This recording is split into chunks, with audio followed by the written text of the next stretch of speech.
My name is Lisa K. Schweier. I'm the one that continues to send you emails a lot to make sure that you have the information to log on today and to be able to join us. And also by registering today, you will be getting the newsletter from us. And the first one you're going to get is going to be in about 14 minutes. So you'll be seeing that right afternoon today.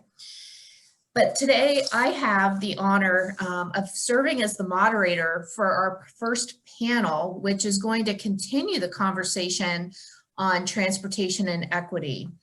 As Stan said, last year at our 10-year anniversary, we embarked on the new challenge of improving mobility for all. And today we are going to take a look at that topic from 4 different perspectives. We have 4 speakers who are going to share their thoughts about equity and transportation and opportunities for research.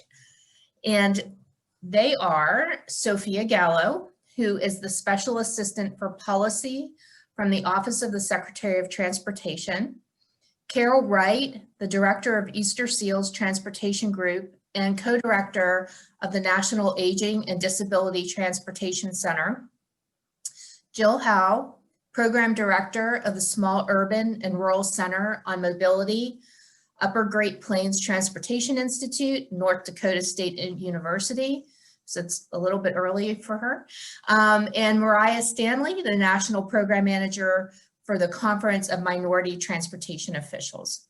So to kick us off today, and let me say on the symposium website, there is a link that you can download everybody's bio, but in essence of time, we're not going to read all of those, but they are all very accomplished and have really impressive backgrounds. So thank you all for joining us. And Sofia, we'll get started with you. Great, thank you so much. I just wanted to make sure everybody can hear me okay? Yes, we can. Okay, wonderful. So thank you. I really appreciate the invitation to be here. I'm specifically going to talk about all the accessibility initiatives we've been doing here at the Department of Transportation, the Office of the Secretary. So if we could go to slide 2, accessibility has been a secretarial priority for the last 4 years.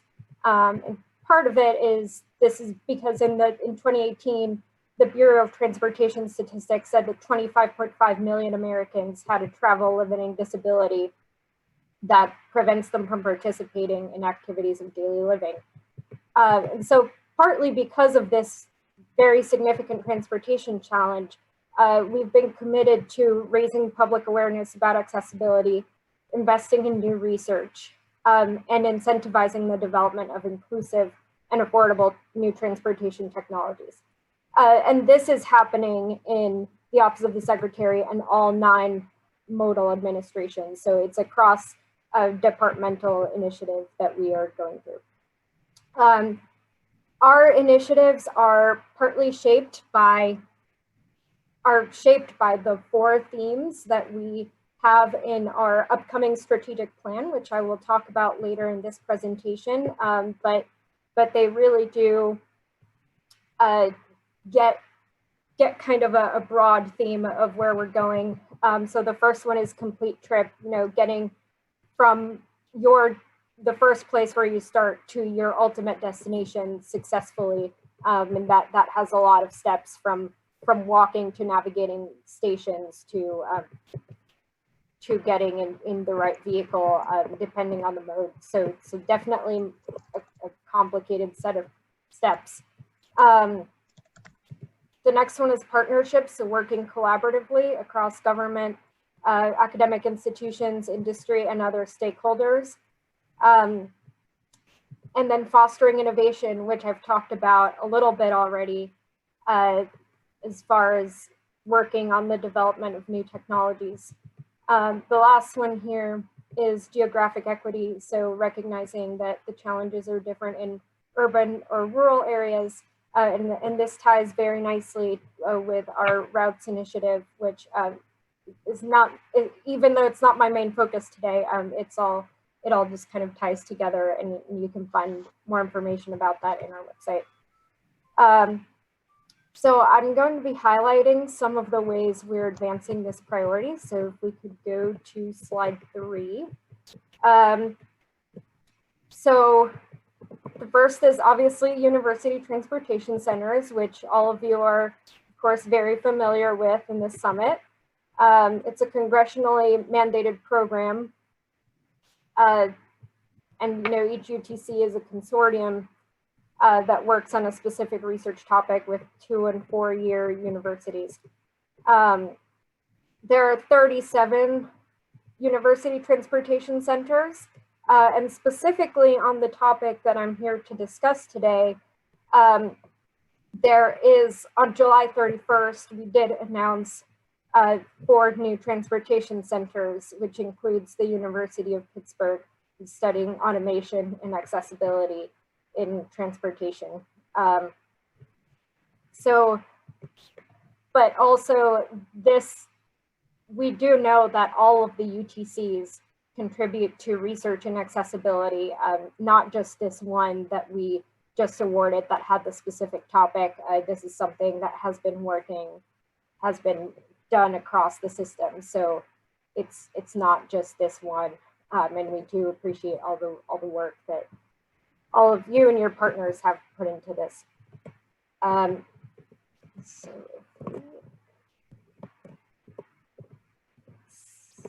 my apologies, getting freezing on me here. Okay, if we could go to slide 4. So the next initiative I want to talk about is our Inclusive Design Challenge. And this is actually one where research really does come into play, kind of like the UTCs. We seek innovative and inclusive solutions that will make it possible for people with different types of disabilities to use automated vehicles. This technology could have a big impact on people who can't drive and can't currently use a traditional vehicle.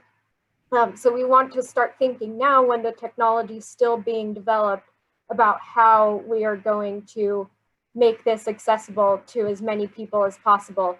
And that's what the challenge is for. It's a $5 million prize in 2 stages. The solutions can be physical hardware or software, or a combination of both, that can address any of the tasks that you need to complete in order to ride an AV, whether that's your own or a shared fleet setup. It encourages cross-disciplinary collaboration between the disability community, researchers, advocates, and manufacturers and other stakeholders, because this really is a process where expertise from different areas will be very useful. So even though the phase 1 closed on October 31st, we received quite a few proposals. We are still hoping that all of you will stay involved with this. Firstly, because we are hoping to start a community of practice in this area that will provide feedback to the teams that move into stage 1. So that will be 10 teams. But also because this is an ongoing process. So even if there are teams that move forward, that we're not taking proposals anymore, we do want everyone to stay involved, give us your ideas, and give the teams some of the ideas that you may have on this. So more information can be found on our website, which is transportation.gov/accessibility/inclusive design. So definitely, we would really appreciate if everyone would stay involved with these initiatives. So if we could go to the next slide. At the July 30th event, commemorating the 30th anniversary of the Americans with Disabilities Act, the Secretary Chow announced an effort to create a library of technical standards and best practices for automation and accessibility. This partly came out of several conversations we've had where several stakeholders mentioned that the resources on this topic were kind of scattered and not really in one place. The expertise is also fragmented across disciplinary lines. So again, that brings up the collaborative cross-disciplinary approach that we're trying to take here to bring people from different advocacy, research, academia, and government and industry. It's the initiative right now. We're going to release more information about it soon, but it's tentatively titled the Inclusive Design Reference Hub.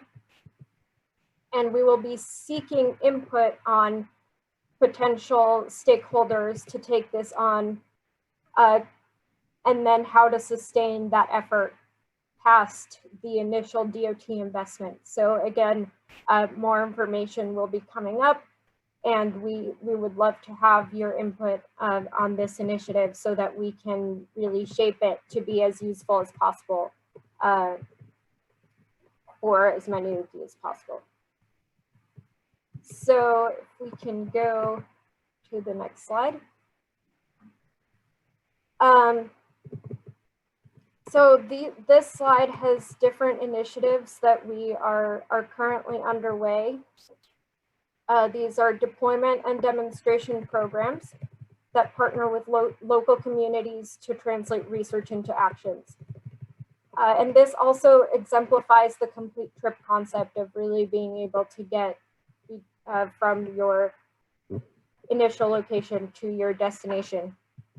The first one there is the ITS for Us deployment program, which again closed on August 3rd, but it's going to be an ongoing process that is not going to end anytime soon, so look out for that. And then the Mobility for All pilot program, which sought to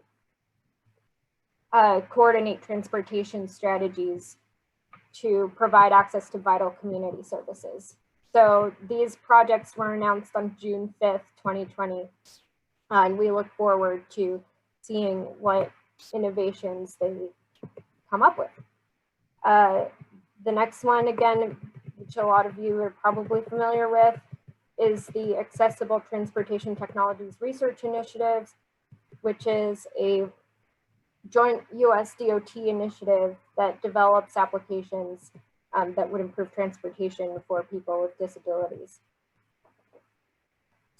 And so there's different awards, 6 different awards that focus on 6 different transportation challenges, which you can see there on this slide. So if we can go to the next slide. I mentioned very briefly earlier that for the first time, we're going to have a strategic plan on accessible transportation. This has several reasons why we overtook that. It will detail several departmental goals between fiscal years 2021 and 2025. It identifies gaps in our accessibility work. As I mentioned, there's 9 modal administrations in the Office of the Secretary, so making sure that as each mode is working on their different priorities, that we are filling in all the gaps that we can be filling. So along with that goes enhancing coordination between different offices in the department and across the federal government on these issues. It also identifies opportunities for engagement, which I will talk about a little bit later as far as some of the things we've already done. And then again, facilitates the efficient use of resources just to make sure that everything is aligned.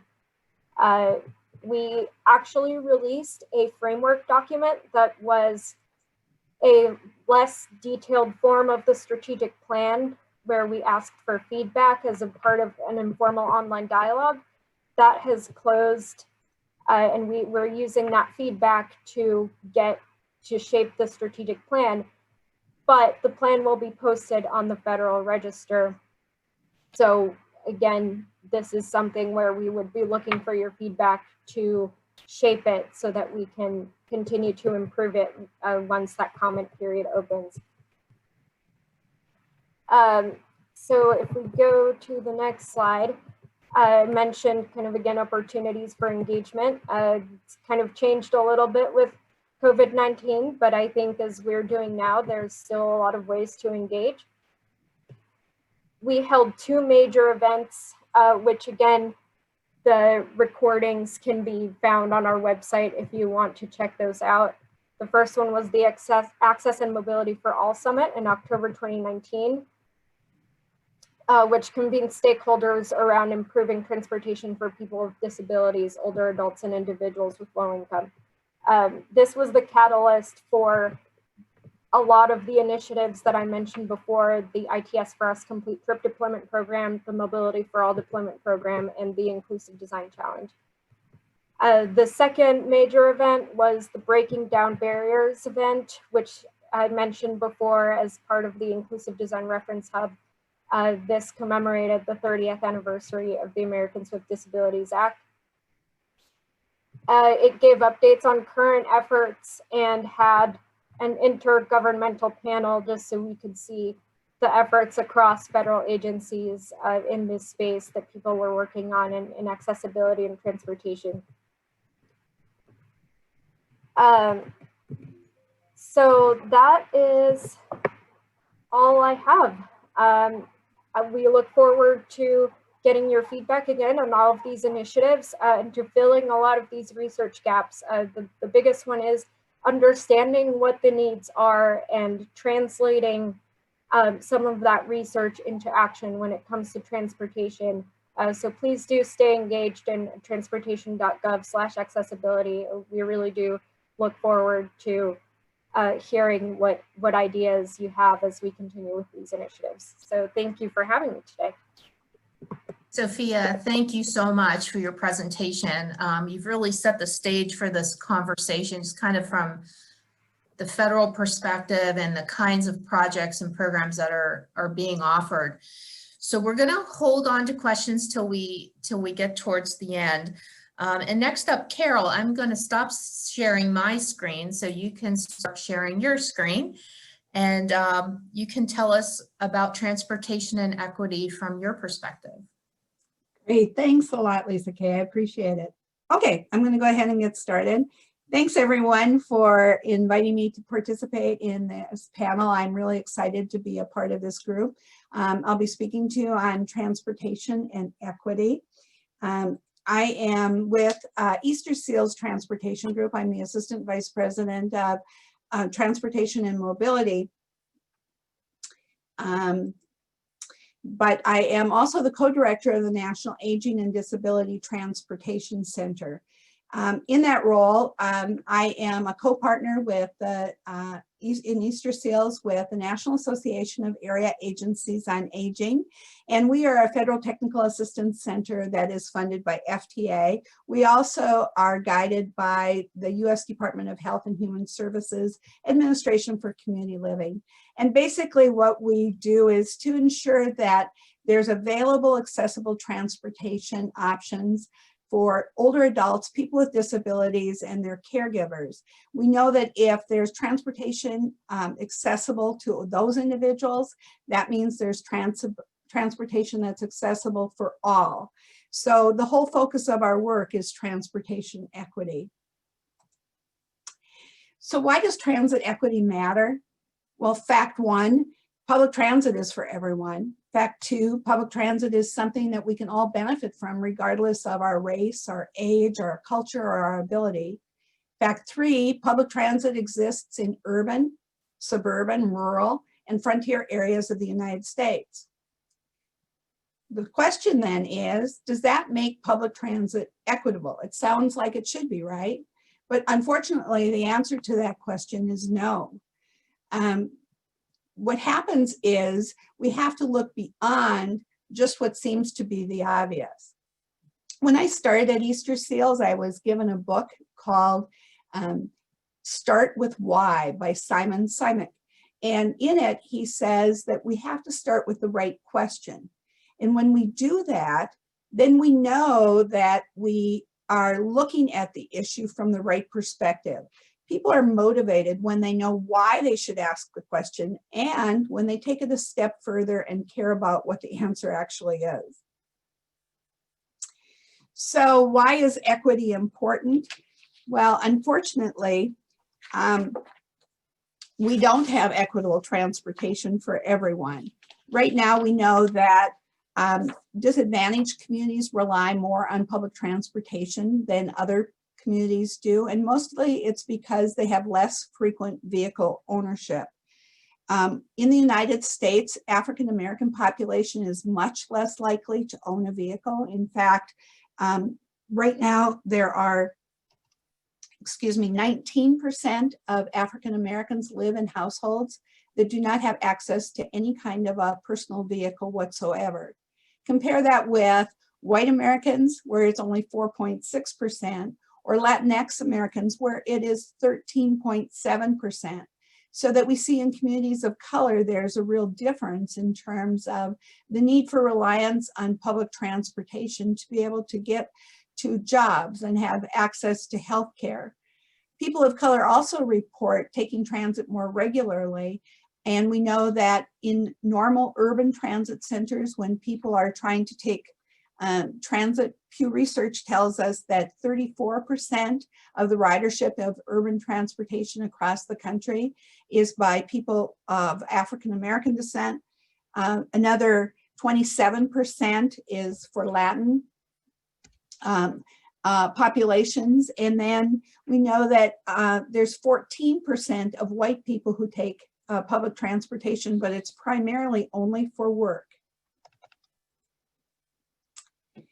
Prior to COVID-19, rural transportation was actually in a growth mode, and ridership had actually increased 3 times more than urban transportation had during the same time period.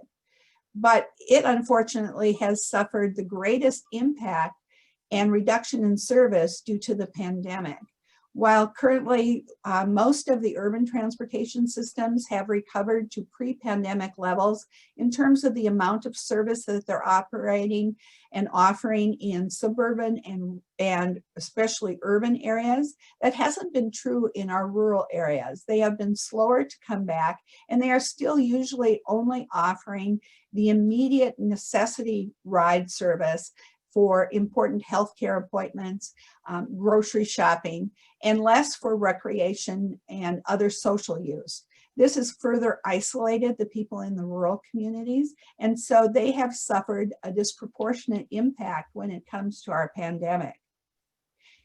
We also know that there are 61 million individuals living in the United States right now with disabilities.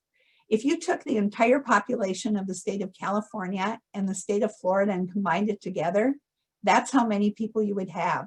This is a large group of people to be impacted who rely on accessible public transportation to be able to get to jobs, to get to healthcare, to be able to do recreational activities or go to social events, and most importantly, just to be able to live, independent lives in their own communities. We also know that there's a disparate impact on frontier, rural, indigenous communities who face increased transit inequities and significant barriers. For those reasons, the National Aging and Disability Transportation Center has undertaken a national diversity initiative that we started in 2020.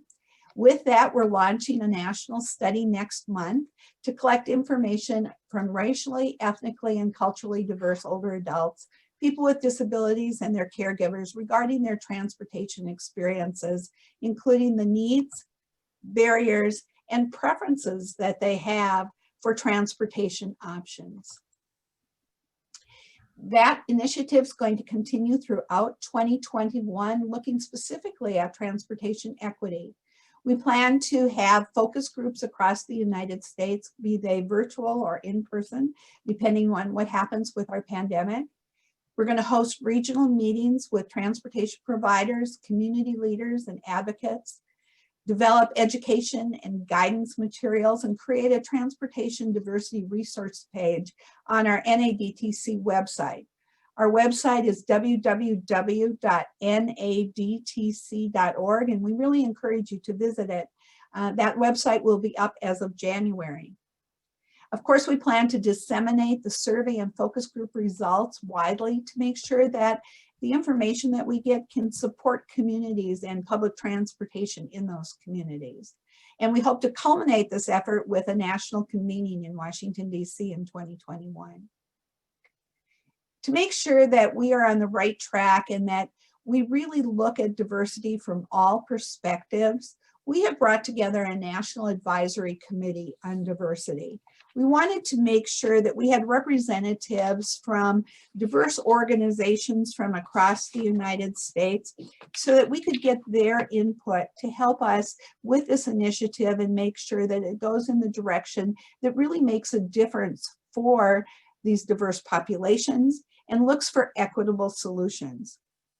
We've included organizations that represent national Alaska Native elders, independent living centers, the National Public Center for Pacific Center on Aging, the National Caucus and Center on Black Aging, the National Hispanic Council on Aging, the National Indian Council on Aging, the Advocacy Services for LGBT Elders, and lots of people who are serving in the capacity coming to us with special strength in various aspects of serving diverse populations of people of color, different cultural diversity, different ethnic diversity, so that we have an advisory group that can really get to the heart of what we're trying to accomplish with our initiative.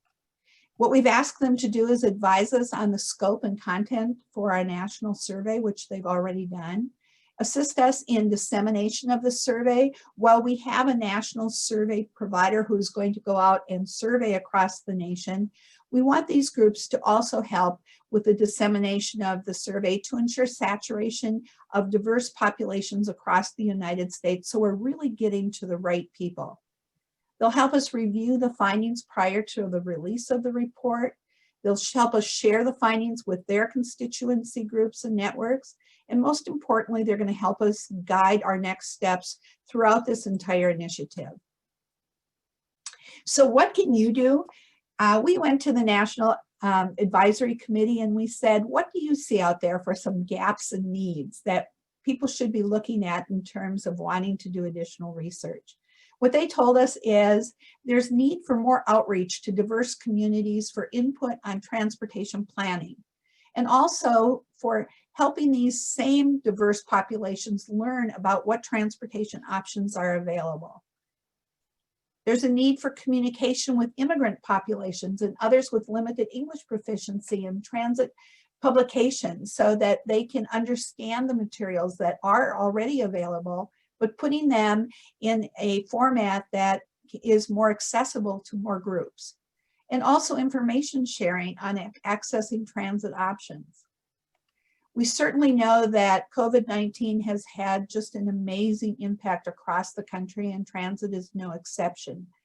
But what about that impact and its impact on diverse populations of people of color, and other cultural and ethnic diversities, and the limited transportation options and what impact that has had on these particular diverse populations?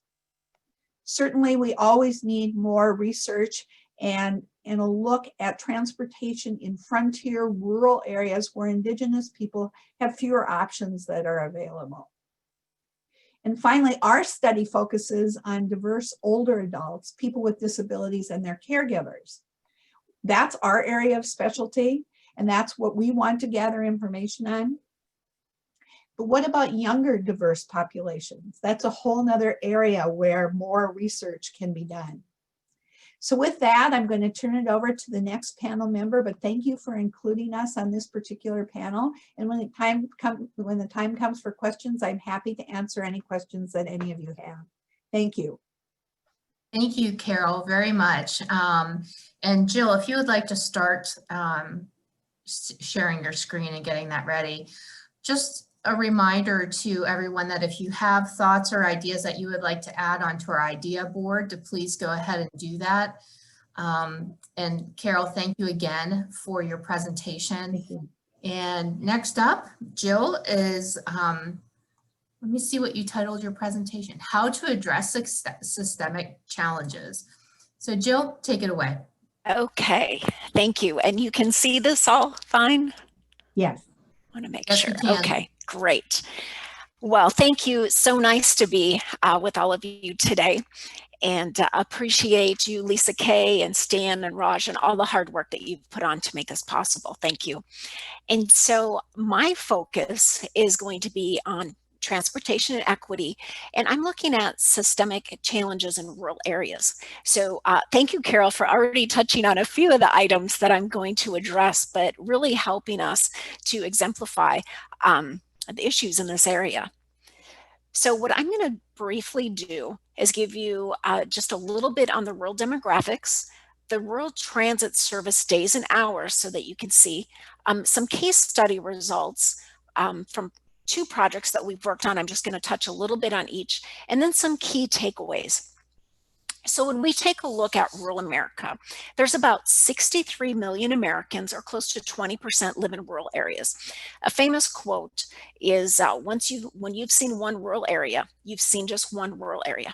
There's really a lot of difference in them. But here you can see the one of the, probably a main street of a rural area. And there's also some bus shelters in rural areas. We have used, rural typically is those populations below 50,000. This is a rural urban continuum. And so when you take a look at this picture, it's based on county data. And so the red and the orange is the urban areas. But when you take a look from 4 on down to 9, it takes you on the level of rural. And so the deeper the green, the more rural the area. So that just gives you an idea. So a lot of the Midwest, of course, there's rural salt and peppered throughout the US, but there's a lot in the Midwest. For the case studies that I'm going to talk about, just a little bit of the data, I'm going to be focusing here on North Dakota, and then also on Minnesota. But first, rural demographics, as Carol had mentioned, a lot tend to be older.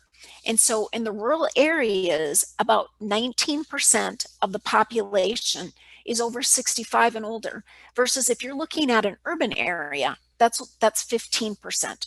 So we definitely have more seniors in rural areas, which have more difficulty getting around as they stop driving. Rural America, as it was mentioned, also has a larger percentage of people with disabilities. So 15% of the people in rural areas have disabilities versus the 12% that live in urban areas. So one of the other items that was mentioned is really the service that's provided in rural. And so what I wanted to do is just show you, this is North Dakota. And if you take a look at it, okay, there's some places where there is no service. Now you may say there's no people who live there. Well, there are some people who live there. Of course, the densities are lower. But as you look at this, you're going to see that there's some areas that have less than weekly service. So they might be served every other week, so twice a month. There's also some that might have service once a day, or all the way up to some of the areas that are closer to some of the more urban areas have service 7 days a week. More common, 5 or 6. But there's definitely areas that have less than once a week, which you can see can become a problem if you're going to rely on that for a work trip, or you'll have to make sure to schedule any healthcare trips when there would be service available.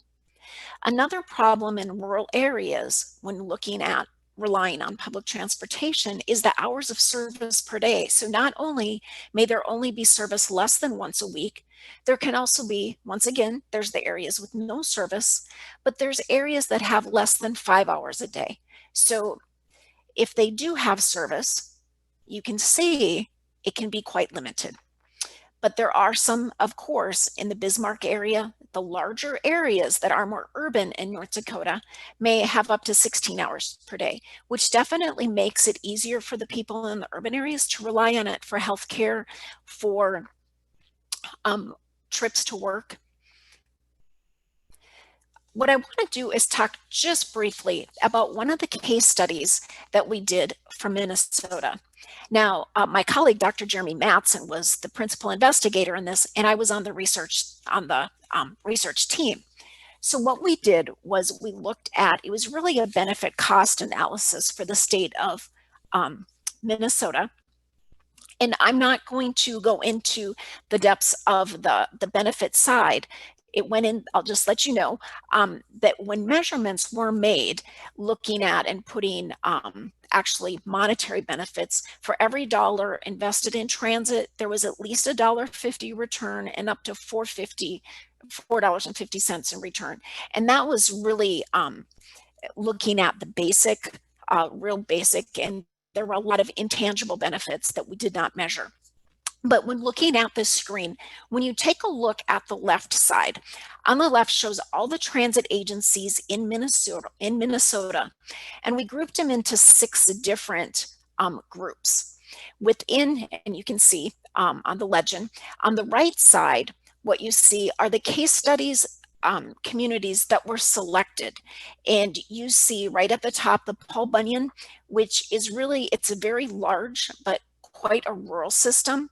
We also have the Timber Trails, which is a single, it's really just a small county. That's one single county. We also have St. Cloud, which is urbanized. We also have Trailblazer. When you take a look at it, it's a multi-county, but it's also near a metro area. And then we have St. Peter, which is a small, just in a small community.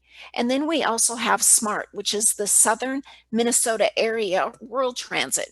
And that's a multi-county regional system. So you can see the case studies were in these 6 communities.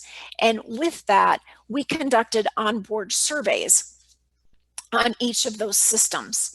So the riders were asked how transit riders would have made that specific trip if transit was not available. When you take a look at the responses in these case study communities, generally a third, I mean, all the way up to 41% would not have been able to make that trip. Some of the people in rural communities can rely on family and friends, which you can see here. Driven myself is very low. As it was pointed out, in the rural communities, there's a number of people who cannot drive. They also may not have access to a vehicle. And so they are very reliant on transit, particularly when you take a look at the demographic groups that are in the areas. So we also asked, how important was transit for them to get to work? When you take a look at this, you see that, so a lot of people, I have to say, report that they were taking transit to work. When you look at that, 63% said it was very important and they would lose their job if they did not have public transit. You can see the others said that it was very important, slightly important. There was only 7% that said it wasn't important. They would still be able to keep their job. This is pretty substantial. Also, when you look at if transit was not available, would you have to move someplace else? A fourth of the respondents said that they would have to move someplace else. This is definitely not insignificant. Further, when we take a look, I'm going to go to the next slide here. We also took a look at how transit plays a role in promoting equity. And so transit absolutely serves a disproportionately higher percentage of minorities, households with no vehicle, low income individuals, people with disability, and older adults. When you take a look at these these figures, you see the minorities, you see all of those groups that I just mentioned, and you see the transit riders, definitely a higher percentage are reliant on it for the whole service population area. So it's absolutely critical to have public transit in these rural areas. Now I want to just show you North Dakota, because I showed you these results in Minnesota. It's very, very comparable in North Dakota. When you take a look at those who have a population of less than 25%, so rural statewide, you know, it's 17%, which is still a pretty high number, but 58% reliant are the transit riders have that kind of an income, no vehicle. Very high, people with disabilities, minorities. It is absolutely critical. We also looked at what are some of the intangible benefits. I mean, we did not measure, put a dollar value on that equity figure, but we can tell it's quite large. Most of the riders had agreed, or they strongly agreed, that having public transit absolutely allows them to make more trips. It increases their social interaction with other people, which when you take a look at people who are in isolation, it's so important for them to have that interaction with other people, just for even their mental state of mind. A lot of them said that it really reduces their stress. They don't have to worry about how they're going to get to the doctor, how they're going to get their medication, how they're going to get to their health care. It allows riders to live independently, those particularly with disabilities who may have to rely on somebody else. As long as they have public transit, they can live on their own or live in a group home someplace where they can have their own level of independence. They reported that it improves their quality of life, and it really keeps them connected to their town and their community. Rural areas, when they have that transit, can also continue to attract more people who would want to live there. There's a large number of people, particularly seniors, who state that they would rather age in place. And for them to be able to do that, they're absolutely reliant on transit. The key takeaways from just these projects, and real quick, is that transit serves a disproportionately higher percentage of low-income people, people without access to vehicle, older adults, people with disabilities, minorities, and we also find students. A lot of, even in the urban areas, I want to say a lot of the students are reliant on public transportation. Rural transit is very important for those people who are traveling to work and making healthcare trips. It's imperative for the equity in rural areas. One of the items I also wanted to mention for our next, one of the projects that we're working on right now, and we're getting ready to launch the survey within the next couple weeks, and that is taking a look at food deserts in rural areas and how public transit can play a role in meeting the needs, because those that have often have less access to food are people with disabilities, minority groups, mothers, single mothers with children. And so we are launching a survey. It will be a national survey, and then we're going to follow up with some case studies to try to look at how public transit is playing a role. In regards to the work that I reported on today, if you have questions, please do email me at jill.haug@ndsu.edu. You can also email my colleague, Jeremy Matson. And I've also listed our web address here, where we have several publications. If you want to go and take a look, we have the Minnesota report has been published, and the North Dakota one will be on shortly. It was still under, we have to wait for the North Dakota Department of Transportation to give us the okay to put it online, but it is complete, waiting for their approval to publish it online. So that is my presentation. Thank you very much, Jill. I'm seeing some questions coming in. I'm also seeing some comments on our idea board, and some of the, one of the questions you already answered, so you didn't even know that, but, but thank you very much. Next up is Mariah, and I'm so glad that she's part of this panel today, and will be able to tell us about transportation and equity from COMTO's work as well. So Mariah, are you ready to start? Yes. Awesome. Okay. Well, I just wanted to say thank you for having us. We really appreciate this opportunity. Of course, we always like to share the work that we're doing. So I want to kind of talk through equity in the industry as it relates to the COMTO work that we're doing in the industry and some of our updates as well. So one, I wanted to start with, we believe that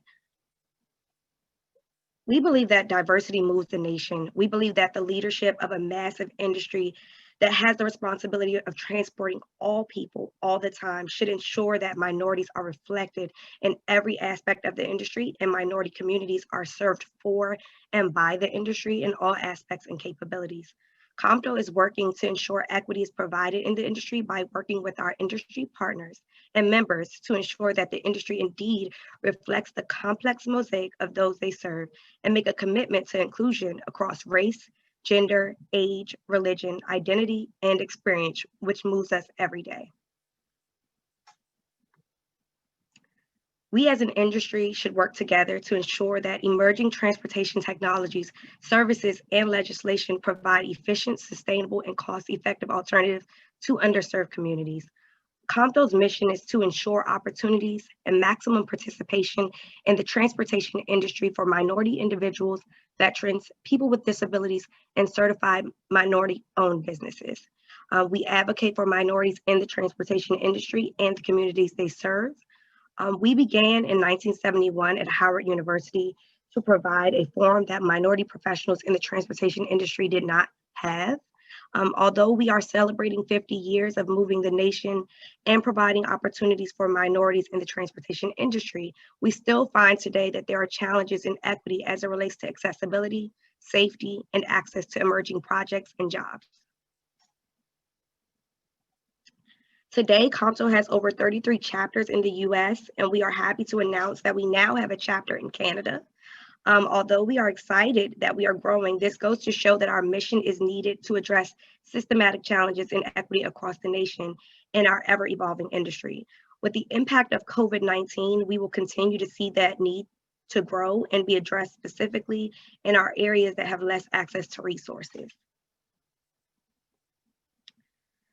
So COMTO is trying to address these systematic challenges by providing access to people, networks, knowledge, careers, and opportunities through transportation funding, policy, and projects. These are some of the things that we let people know that they should get involved with COMTO because of, and it's because one, we can help you find your peers, expand your network, accelerate your career through training and development. Also, we advocate for change, and I'll speak to that a little later in our presentation. Building connections, and we also are giving back to the community as well as the industry with our emerging leaders as well as our student population. So how we work. We are providing that access and implementing change through advocacy, collaboration, education, and innovation.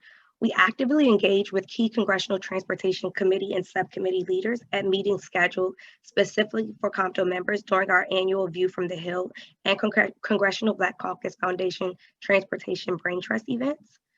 We educate local political leaders, transportation agency leaders, transportation stakeholders, corporate executives, and board members on diversity issues during those events.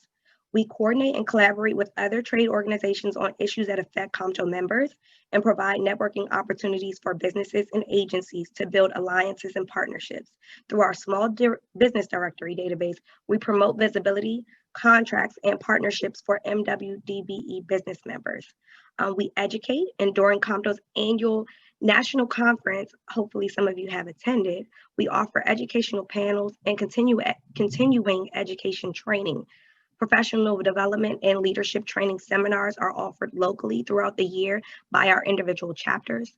We take pride in our youth programs as well that I also oversee that create a pipeline of minority professionals and leaders through our scholarships and internship programs.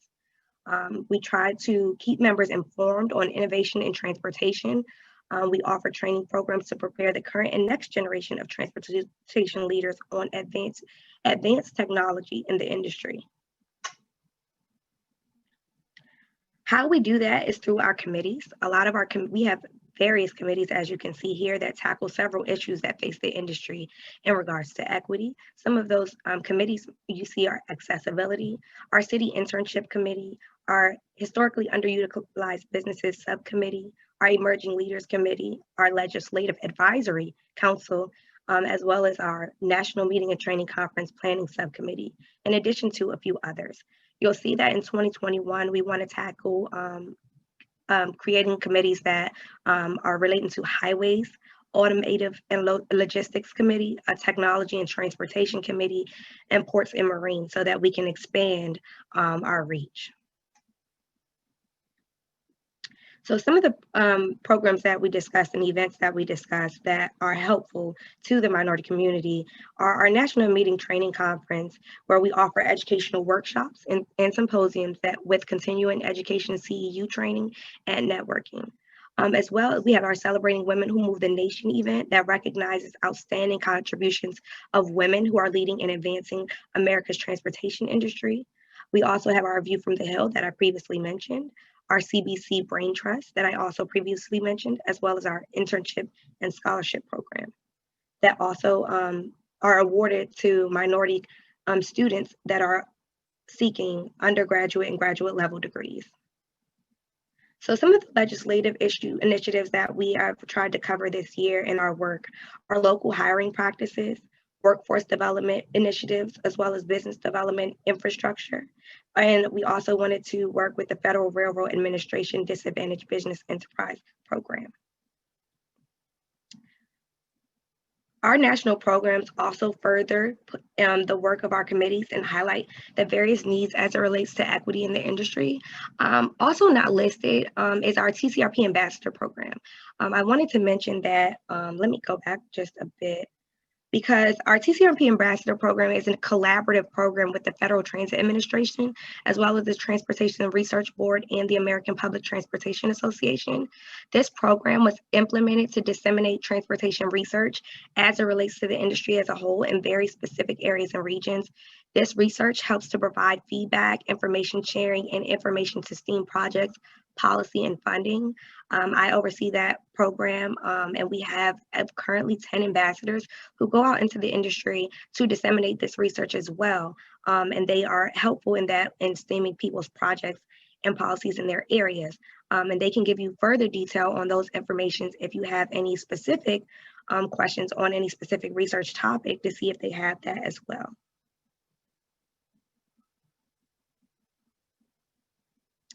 So our chapter initiatives. COMSO also believes that the industry as a whole has to get involved in more grassroots efforts and work with the local communities. Some of the things our local chapters do to address equity is providing local scholarship programs, fundraising events, webinars, professional development training, community service, and DBE outreach in their areas. And then I wanted to share some good news. For those of you who are not aware, our very own President and CEO, Mr. Brad Mims, has been named to the U.S. Department of Transportation Agency Review Team for the Biden-Harris Transition Team. I just wanted to read a quick quote from Brad because he is going to be tackling the areas of equity as it relates to transportation for the review team. And he said that he's honored to serve on the DOT's agency review team. He looks forward to serving as a voice for the minority community to ensure racial equity is advanced across all levels of the agency. In addition, we must update the procurement process and ensure the policies put forth provide equal opportunity for small and minority-owned businesses. As noted in the Biden-Harris plan to advance racial equity, the economic crisis has hit Black and Brown communities especially hard, with Black, Latino, and Native American unemployment at higher levels and businesses owned by Black, Latino, and Asian American people closing down at alarming rates. The transition team has been charged to build back better, with the major mobilization of effort and resources to address these challenges and to advance racial equity across the American economy. So if you would like more information on COMSO and what we do and how you can get more involved with our work and research, please learn more at www.comsonational.org. And I'll be happy to answer any questions offline as it relates to what we do, how you can get more involved, and if you want to learn any further information about any of our projects. Thank you. Mariah, thank you very much. I don't think I ever mentioned to you before, but we were one of the first members of our local Pittsburgh chapter of CompTIA. Wow. Didn't start that long ago, and there are several people who are on the call today who are also members of that chapter as well. So Perfect. hear what's happening on the national level and the different initiatives that you're working on. And I'm so glad that we have some time because, as Dan mentioned earlier, we would really like to have some robust conversation and people, and Mariah, if you can stop sharing your screen, and then Sure. people Let me can help. see everybody who chooses to have their video on. And while Sophia, Carol, and Jill join you in taking their putting their video back on, I want to remind all the folks that are on the phone or on the computer that if they would like to send messages through chat, you can do that. If you would like to add them to our idea board, you can do that. Or if you would just like to unmute yourself and ask a question, you can do that. One thing that came up was about the information, Jill, that you had put up about New Mexico, was that, I think this was Natalie, had mentioned that there were some generalizing of the counties, particularly Sandoval, which on the map appear very urban, but are very rural in parts. And I didn't know if you wanted to address that comment when you're aggregating that data. Yeah, I think it's just because of how the numbers were put together with the counties, because if it has a county with, even if it's close to one with a larger or a higher density, I'm wondering if it picked that up differently on the map. Could have been the problem. Okay, thank you. And somebody else had asked about getting the website to be able to access your studies, and you posted that in the chat, so thank you for that. We had another question about, we often talk about the benefits of providing mobility to seniors via public transportation. Have there been efforts to also understand the benefits by providing this mobility in exchange for benefits to safety by providing alternative mobility options for those that maybe should not be operating a private vehicle? Would anybody like to take that one? This is Carol. We have been really looking into that lately a lot because we work on driver transition issues on a regular basis. You know, it's a very difficult discussion to have to give up your keys because it usually means giving up independence. And the more rural area that you're from, the more it really means that you are giving up the opportunity to do the things that you've been accustomed to doing. You know, all of us are used to living a pretty spontaneous life. If we live in an urban area, and even if you don't have a vehicle, you have access to transportation pretty much 24 hours a day. However, if you're a community of color, if you're a low-income person and you do not own your own vehicle, or you're a person who's elderly and either don't feel comfortable or safe driving at night, or you are to the point where you are no longer safe to operate that motor vehicle, when that decision comes and you don't have that ability to just get in your own vehicle and go where you want to go, and you have to either depend on family or friends. You know, many, we call them elder orphans. We have lots of elderly people who want to age in place in their own communities. They don't want to necessarily go to where their children have resettled. And that makes them not have, they might have outlived most of their friends. They may be in a situation where now they are sort of trapped and socially isolated once they enter the phase where they have to give up the keys and don't necessarily have those other transportation options. National Aging and Disability Transportation Center is doing a lot of work in that area right now, in fact. And so if you want to discuss this further, I would be glad to have that conversation offline. Thanks, Carol. Lisa Kay, we've done, in terms of how I was understanding your question too was you were looking at how to monetize that.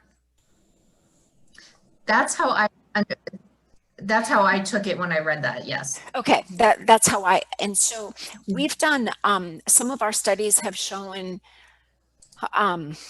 when you are able to provide access to healthcare, which a lot of times the seniors need rides to, we've gone and done some of the studies, let's say, I'd say Minnesota and North Dakota have a little bit on trying to monetize it. It's probably not as specific as would wanted, because some of that is really difficult to monetize, particularly the intangible benefits.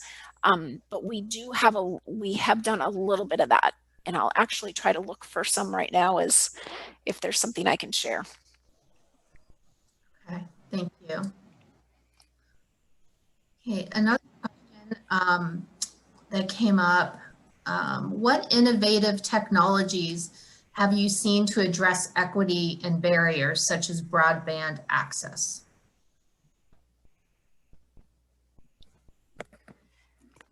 Sofia, I'm wondering, from the work that you've been doing with the different programs, are there some thoughts you have about that? We haven't done broadband access from DOT's perspective, as I'm not sure I'm the best one to answer that, but it's definitely something that comes to play in transportation, especially when you move into connected vehicles, for example. So definitely recognize it, but I'm not sure I have what you're looking for here. This is Dan. Let me clarify that question. The question is, what new technologies have you seen that show promise? But then with those new technologies, are there barriers to those technologies getting out to everyone, including things like broadband access or the cost of that technology? So 2 questions: are you seeing technology helping, and do you see barriers to getting that technology out? So actually, Stan, I can answer that a little bit in terms of North Dakota. I know that there's been an increase in having access where people can still work remotely because of having the broadband access. However, I do know specifically when looking at tribal activity that it's a huge issue in the rural area for the tribes. I think I saw Jerry on there. He may be able to comment on that, but from discussions I've had and things that I've seen, I know that that is a very big issue for them.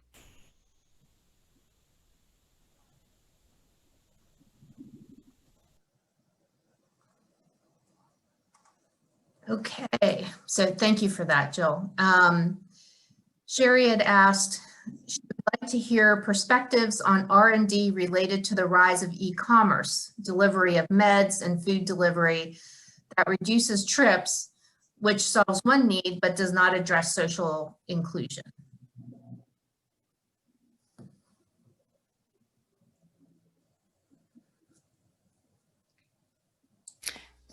Lisa K., I'm sorry, can you repeat that? Sure. Sherry asked, she would like to hear perspectives on R&D related to the rise of e-commerce, delivery of medications, for example, and food delivery, that reduces trips, which solves one need but does not address social inclusion.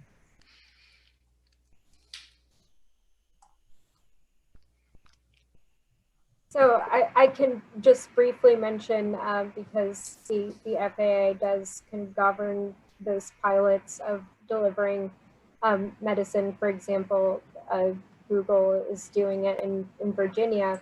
And I do think that there is something to be said for having a solution that works for certain challenges. I think that many of us, I have visual impairment myself, but I think many of us generally, if you don't need to go out and get that medicine and in 25-degree weather, that would be a plus there. I think that doesn't mean you don't then address the other challenges, but I do think that's where you get into different solutions for different challenges that that you can start to work on and do some R&D on.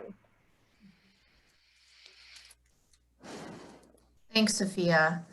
Yeah, I think with many of us still working from home, that becomes a bigger and bigger issue of isolation. And so there's kind of that dual, there's positive parts that come out of being able to get everything delivered and maybe not all positive parts of that. Stan also asked, how can we better prepare to deal how can we better prepare the workforce to deal with transportation equity issues?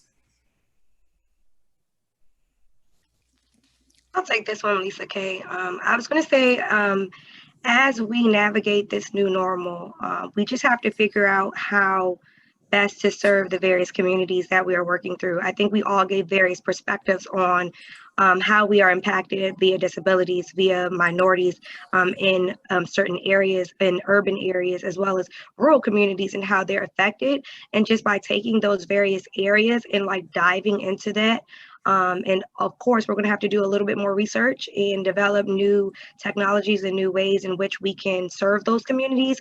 But we'll just have to continue to grow and navigate that and actually utilize the research. I know we all talk about the research, but I think that a big part is just like the links that Jill and I are sending.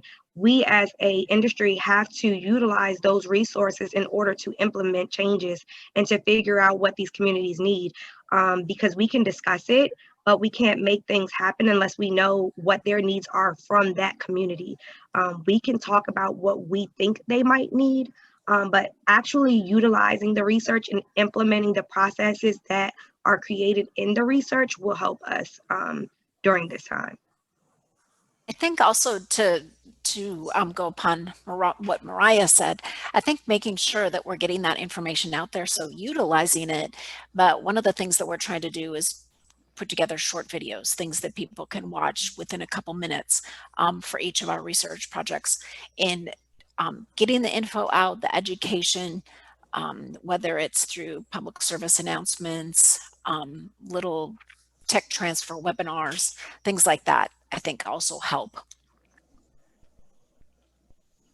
I was gonna just to piggyback off of Jill and to continue that conversation, we just have to continue to develop new resources as well, and also just ensure that we're getting out what we do. Oftentimes there's a lot of organizations that do a lot of work and a lot of people do not have access to those organizations, are just not aware. So just making people aware to resources that benefit them, and the resources may be research materials, the resources may be an actual organization that may be in their community. Of course, we have chapters. So where we have local chapters, ensuring that that research, that information and anything that's offered is disseminated through those areas.